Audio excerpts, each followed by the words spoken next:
ากจูนเวฟนะครับคันละ1,500เข้ามาได้เลยนะนี่ล่าสุดอันนี้ลูกอะไร63ชักเดิมนะ2 วาล์วนะก่อนมาจูนก่อนจูนนะ 17.7 จูนจบไป 22.2 นะอันนี้คือทรงกราฟนะครับประมาณนี้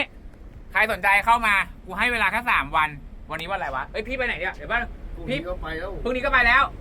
โอ้แล้วพรุ่งนี้จะได้จูนไหมเนี่ยได้จูนเที่ยงใครสนใจเข้ามาคันละ1,500บ๊ายบายจุ๊บ